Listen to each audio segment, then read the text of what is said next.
Hello friends, welcome to Divya Ayurvedic centre BMS. Friends, आज का हमारा टॉपिक है प्रकृति। अगर लेक्चर आपको अच्छा लगता है और समझ में आता है तो please like, share and subscribe करें हमारे channel Divya Ayurvedic centre BMS को। तो फ्रेंड्स, आज हम पढ़ने वाले हैं प्रकृति को।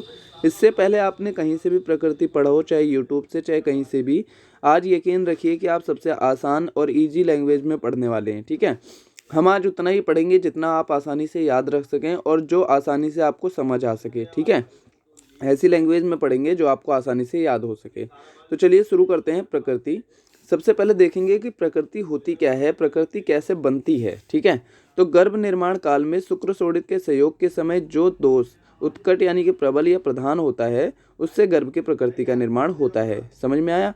यानी कि गर्भ कैसे बनता है, शुक्र और शोणित के संयोग से गर्भ का निर्माण होता है। ठीक है, तो यहाँ पर कहा गया है कि जो शुक्र में जिस दोष की प्रधानता होगी और शोणित में जिस दोष की प्रधानता होगी, उससे मिलकर बनने वाले गर्भ की वही प्रकृति होगी। ठीक है, यानी कि अगर शुक्र में वात दोष की प्रधानता है और शोणित में भी वात दोष की प्रधानता है, तो उससे बनने वाले गर्भ की प्रकृति क्या होगी? तो उसकी प्रकृति होगी वात प्रकृति। अगर शुक्र में पित्त दोष की प्रधानता है और शोणित में भी पित्त दोष की प्रधानता है, तो उससे बनने वाले गर्भ की प्रकृति क्या होगी? पित्त प्रकृति। ठीक है, अब यहाँ पे दो दोषों के मिलने से भी प्रकृति बनती है। जैसे शुक्र में अगर वात दोष की प्रधानता है और शोणित में अगर पित्त दोष की प्रधानता है, तो उससे बनने वाले गर्भ की प्रकृति क्या होगी? वात पित्त प्रकृति। ठीक है, तो इस तरीके से प्रकृति का निर्माण होता है।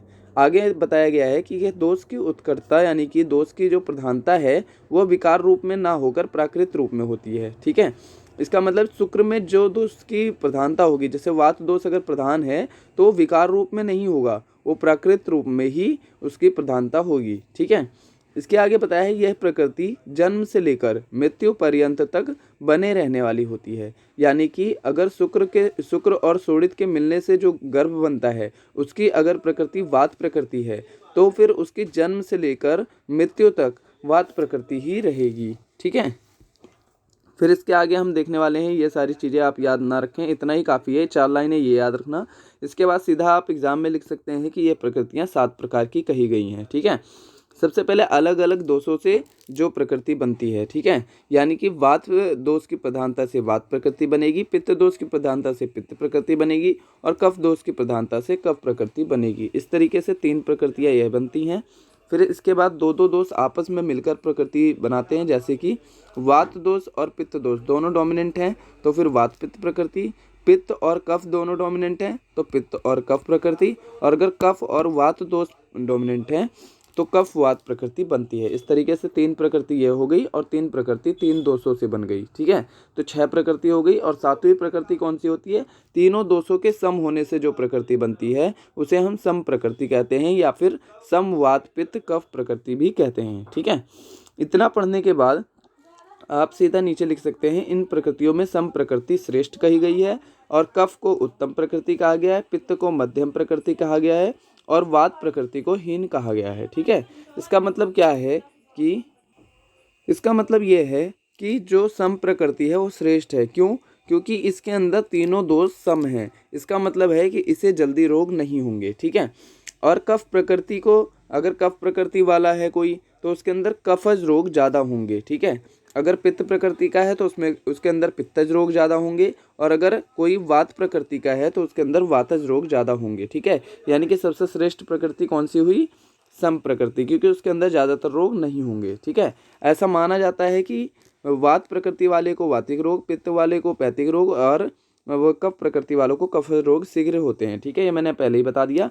जिस प्रकार विष से उत्पन्न हुआ कीट अपने विष से नहीं मरता, यहाँ पर बताया गया है कि जिस तरीके से अगर कोई सांप है तो उसके अंदर विष होता है, लेकिन उस विष से दूसरे मर जाते हैं, लेकिन सांप खुद नहीं मरता। उसी तरीके से जिनके अंदर जिस दोष की प्रधानता से जो गर्भ बनता है वो दोष उसको कोई हानि नहीं पहुंचाते। ठीक है, तो यहाँ पर यही बताने का इसका मतलब यही था। ठीक है, इतना आपने देख लिया। इसके बाद ये नीचे का कुछ भी नहीं है, सीधा आप यहाँ से तीन चीज़ें पढ़ेंगे। वात प्रकृति पुरुष के लक्षण क्या होते हैं, पित्त प्रकृति पुरुष के लक्षण क्या होते हैं और कफ प्रकृति पुरुष के लक्षण क्या होते हैं। ठीक है, एग्जाम में डायरेक्ट क्वेश्चन भी आ जाता है कि वात प्रकृति पुरुष के लक्षण लिखिए, या फिर पित्त प्रकृति पुरुष के लक्षण लिखिए, या फिर कफ प्रकृति पुरुष के लक्षण लिखिए। ठीक है, ये तीन सबसे इंपॉर्टेंट हैं और ये हम सबसे इंपॉर्टेंट चीज़ पढ़ने वाले हैं। इसको आप अच्छी तरीके से याद रखना। सबसे पहले इसमें मैं आपको एक श्लोक भी बता देता हूँ जो आपको याद रखना है। ये तीन श्लोक आपको याद रखने हैं। अगर वात प्रकृति पुरुष के लक्षण लिख रहे हैं तो उसके अंदर आप ये श्लोक लिख सकते हैं। अल्प केशः कृशो रूक्षो वाचालश्च चल मानसः आकाशचारी स्वप्नेषु वात प्रकृति को नरः। ठीक है, और अगर पित्त प्रकृति पुरुष के लक्षण आ रहा है एग्जाम में लिखने को तो फिर आप ये कोटेशन लिख सकते हैं। अकाले पलितैर व्याप्तो धीमान स्वेदीचारो क्षणः स्वप्नेषु ज्योतिषाम दष्ट्रा पित्त प्रकृति को नरः। ठीक है, और अगर कफ प्रकृति पुरुष के लक्षण आ जाए तो गंभीर बुद्धि स्थूलांग स्निग्ध केशो महाबलः स्वप्ने जलाशय। ठीक है, स्वप्ने जलाशय आलोकी श्लेष्म प्रकृति को नरः। ठीक है, अब यहाँ पर वही चीज़ बताया गया कि वात प्रकृति पुरुष का लक्षण क्या होगा। अल्प केशा यानी कि उसके केस कम होंगे। ठीक है, कृशो यानी कि पतला होगा, रूक्ष यानी कि रूक्ष शरीर वाला होगा, वाचाल यानी कि बहुत ज़्यादा मतलब बोलने चालने वाला होगा। ठीक है, आकाशचारी स्वप्नेषु मतलब वो स्वप्न में आकाश में विचरण करने वाला होगा। ऐसे को हम वात प्रकृति पुरुष कहते हैं। ठीक है, फिर पित्त प्रकृति पुरुष के लक्षण क्या हैं, तो पित्त प्रकृति पुरुष के लक्षण होते हैं कि वो स्वप्न में ज्योतिषाम दष्ट्रा यानी कि ज्योतिषाम दष्ट्रा का अर्थ है यहाँ पर। ठीक है, तो स्वप्न ज्योतिषाम मतलब क्या हुआ कि वो स्वप्न में ज्योति को देखेगा। ठीक है, वात यानी अग्नि को देखेगा। वात प्रकृति वाला स्वप्न में आकाश में विचरण करेगा। पित्त प्रकृति वाला अपने स्वप्न में क्या देखेगा, ज्योति यानी कि अग्नि को देखेगा। ठीक है, अकाले यानी कि मतलब समय से पहले ही उसके बाल जो हैं वो सफ़ेद हो जाएंगे और क्रोध वाला होगा। ठीक है, इसके बाद कफ प्रकृति पुरुष के लक्षण क्या है, तो कफ प्रकृति पुरुष का लक्षण यह है कि वो गंभीर बुद्धि वाला होगा। स्थूलांग यानी कि उसका शरीर जो है वो मोटा होगा। स्निग्ध केशो यानी कि उसके बाल कैसे होंगे, स्निग्ध होंगे, वो भी खुद भी स्निग्ध होगा। ठीक है, उसका मतलब शरीर जो है वो स्निग्ध होगा। ठीक है, और अपने स्वप्न में वो क्या देखेगा, जलाशय हो यानी कि जलाशय को अपने स्वप्न में देखने वाला होगा। ऐसे जिसके लक्षण होंगे उसे कफ प्रकृति पुरुष के लक्षण कहेंगे, यानी कि कफ प्रकृति वाला है। और जिसके अंदर पित्त प्रकृति पुरुष के अंदर पित्त के लक्षण होंगे, यानी कि वह अपने स्वप्न में अग्नि यानी ज्योति को देखेगा। ठीक है, और उसके बाल अल्प मतलब पहले ही समय से पहले ही सफ़ेद हो जाएंगे और क्रोध वाला होगा। इसी प्रकार से वात प्रकृति वाला होगा कैसा कि उसके अंदर केस कम होंगे यानी बाल कम होंगे, वो पतला होगा, उसका शरीर जो है वो रूक्ष होगा और बहुत ही बोलने चालने वाला होगा और आकाश में विचरण करने वाला होगा स्वप्न में। ठीक है, ठीक है, तो यहाँ पर अब हम हिंदी फटाफट पढ़ लेते हैं। वात प्रकृति पुरुष, ठीक है, यानी वात प्रकृति पुरुष के केस अल्प होते हैं। वह कृश एवं वृक्ष शरीर वाला, वाचाल, चपल और स्वप्न में आकाश में विचरण करने वाला होता है। इनमें प्रायः अल्प बल यानी कि बल कम होता है और आयु भी कम होती है, संतान भी कम होते हैं, साधन भी कम होते हैं और अल्प धन वाला होता है। ठीक है, ऐसे मनुष्य अव्यवस्थित यानी कि अस्थिर होते हैं, यानी अस्थिर मति वाला होता है, चल दृष्टि वाला होता है और रत्न धन मित्रों की दृष्टि से मंद यानी कि कमी वाला होता है। ठीक है, इसके बाद सीधा मतलब असंबद्ध बोलने वाला होता है। ऐसे पुरुष प्रायः देखने में सुंदर नहीं होते हैं क्योंकि वो पतले होते हैं, रूक्ष होते हैं शरीर से।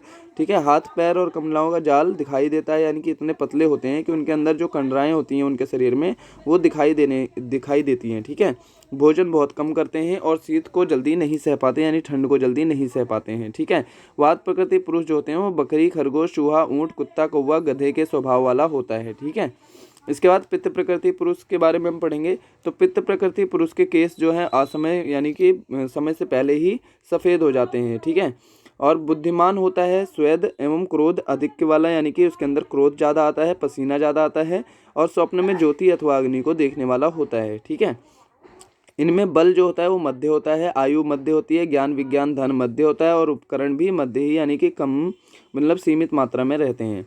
उसके अंग प्रत्यंग संधि मांस मृदु और स्थिल होते हैं मतलब शिथिल होते हैं। ठीक है, स्वेद अधिक आता है इन्हें, उष्णता सहन नहीं कर सकता, भूख प्यास अधिक लगती है और प्रायः त्वचा में विकार, व्यंग, तिल आदि होते हैं। ठीक है, चरित्रवान तथा ईर्ष्यालु होते हैं और मानसिक स्वभाव से सर्प, उल्लू, गंधर्व, व्याघ्र और रीक्ष नकुल के स्वभाव वाला होता है। इसके बाद हम देखेंगे कफ प्रकृति पुरुष। कफ प्रकृति पुरुष कैसा होता है कफ प्रकृति गंभीर बुद्धि वाला होगा, स्थूल अंग यानी मोटा शरीर वाला होगा, स्निग्ध केस होंगे उसके, और महाबल वाला होता है यानी कि ताकतवर होगा। ऐसा मनुष्य स्वप्नों में जलाशय को देखता है। वह बलवान, धनवान, विद्वान, ओजस्वी, शांत स्वभाव वाला तथा आयुष्मान यानी दीर्घायु होता है।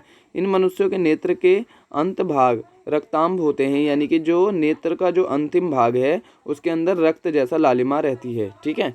शरीर से सभी भक्त होता है, यानी कि सभी से अच्छा व्यवहार रखने वाला होता है। ठीक है। ठीक है। इनकी छवि व छाया स्निग्ध होती है और सर्वगुण संपन्न होते हैं ये। ठीक है। क्लेश को सहने वाले और गुरुओं को प्रसन्न करने वाले होते हैं। ठीक है। इनकी चाल स्थिर हाथी के समान होती है और ये अधिक मैथुन शक्ति संपन्न तथा अधिक संतान वाले होते हैं। भूख प्यास को सहन करने वाले तथा निर्लोभी होते हैं। ठीक है। इनको लोभ नहीं होता, लालच नहीं होता है और भूख प्यास को सह लेते हैं। ऐसे व्यक्ति ब्रह्मा, इंद्र, वरुण, सिंह, अश्व, गज, गौ, बैल, गरुण व हंस आदि के समान स्वभाव वाले होते हैं। ठीक है। इसके बाद लिखना है द्वंद्वज प्रकृति। ठीक है। यानी दो दोषों से मिलकर जो प्रकृति बनती है उनके लक्षण क्या होते हैं। तो इन पुरुषों में वात प्रकृति और पित्त प्रकृति के मिश्रित लक्षण होते हैं, यानी कि इसके अंदर वात दोष भी डोमिनेंट है, पित्त दोष भी डोमिनेंट है। तो इनके अंदर वात दोष के भी लक्षण होंगे और पित्त के भी। इसी प्रकार से पित्त कफ में पित्त और कफ दोनों के लक्षण होंगे और कफ वात प्रकृति वाले में कफ और वात दोनों के लक्षण होंगे। ठीक है। और उसके बाद है सम प्रकृति। तो इन पुरुषों में तीनों वात पित्त कफ प्रकृति के लक्षण थोड़े थोड़े मिलते हैं। ठीक है। इसके बाद नेक्स्ट लेक्चर में हम पढ़ने वाले हैं मानसिक प्रकृति। ठीक है। यहाँ पर हमने शारीरिक प्रकृति पढ़ ली है, आगे हम मानसिक प्रकृति को पढ़ेंगे। ठीक है, नेक्स्ट लेक्चर में। और फ्रेंड्स, इसका जो नोट्स है वो आपको डिस्क्रिप्शन में मैं लिंक दे दूंगा टेलीग्राम का, हमारा चैनल का। तो वहाँ से जाके आप इसके नोट्स को मतलब सेव कर सकते हैं, पिक्स रूप में आपको मिलेंगी। ठीक है। तो फ्रेंड्स, यहाँ पर हमारी प्रकृति खत्म होती है। अगर इतना आपको समझ में आ गया है तो लाइक, शेयर और सब्सक्राइब जरूर करना। और फ्रेंड्स, कमेंट जरूर करना, बताना जरूर अगर कोई कमी लग रही है, कुछ समझ में नहीं आ रहा है, या फिर मैं बहुत फास्ट पढ़ा रहा हूँ या फिर बहुत स्लो पढ़ा रहा हूँ, तो आप कमेंट में जो भी दिक्कत है वो मुझे ज़रूर बताना। ठीक है, ताकि मैं उनको सुधार सकूँ और आगे से आपको और अच्छा लेक्चर दे सकूँ। ठीक है। तो नेक्स्ट लेक्चर में हम मानसिक प्रकृति को पढ़ेंगे। यहाँ पर हम इस प्रकृति को ख़त्म करते हैं। ठीक है। तो friends, please like, share and subscribe our channel Divya Ayurvedic centre BMS।